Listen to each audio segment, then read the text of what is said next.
ভাত বসে গেছে, পনির বাটার মশলা রেডি, সবজি সেদ্ধ রেডি। এবার ফ্রাইড রাইসটা, মানে রাইসটা আমরা যেরকম ভাত খাই তার চেয়ে 1 ফুট কম সেদ্ধ হবে, একটু কম সেদ্ধ হবে।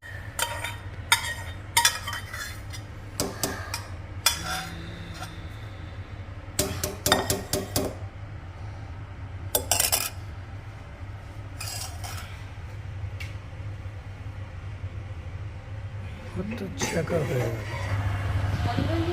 লিটার তেল বলো, এই কত চামচ? 3 চামচ, 4 চামচ, 4 teaspoon.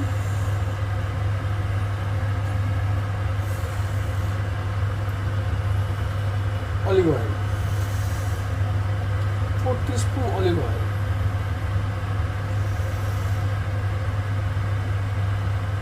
4 to 5 teaspoon olive oil.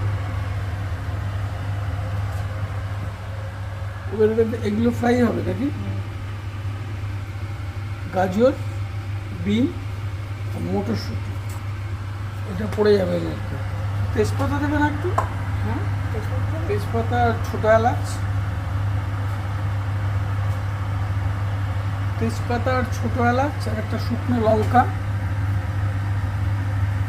আর একটু জিরে,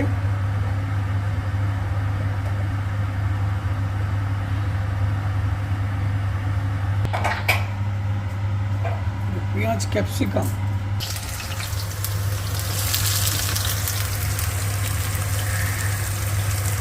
পেঁয়াজ আর ক্যাপসিকাম। তার আগে তেজপাতা পড়েছে, ছোটো এলাচ পড়েছে আর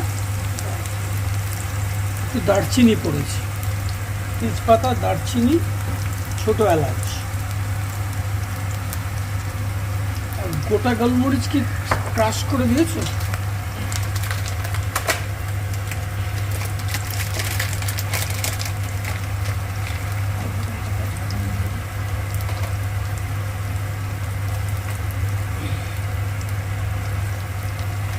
কয়েকটা কাজু বাদাম পড়ছে,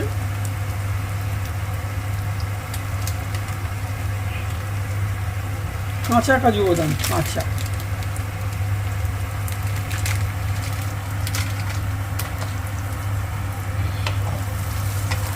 একটু সতে করে নিতে হবে, সতে। হলুদ পড়বে না বোধ হয়, এটাতে নুন পড়বে, শুধু হলুদ পড়বে, নো টার্মেরিক। গাজর, মটরশুঁটি আর বিনস সেদ্ধ করা, এটা পড়ে গেল।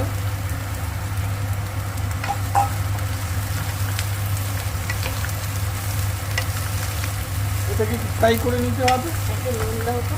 একটু নুন আর কাঁচা লঙ্কা আর শুকনো লঙ্কা দিলে ভালো।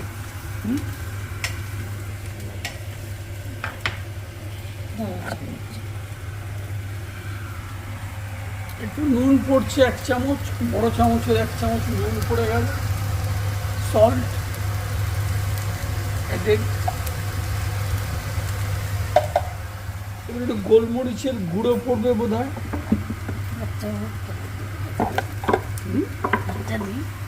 ও ভাতটা দিয়ে তারপরে গোলমরিচটা।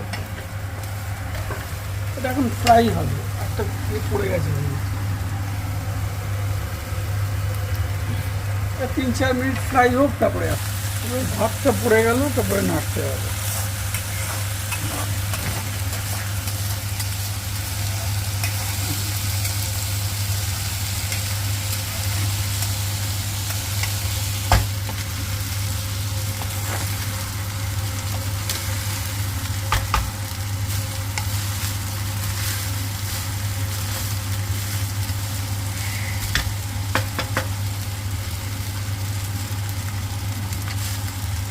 গোলমরিচের পাউডার পড়লো, গোলমরিচ, ব্ল্যাক পেপার।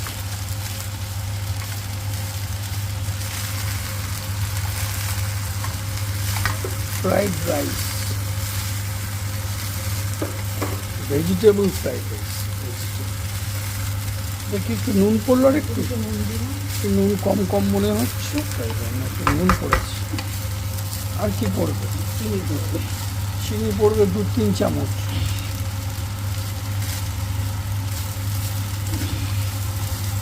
3 চামচ চিনি পড়ে গেল, 3 টিস্পুন।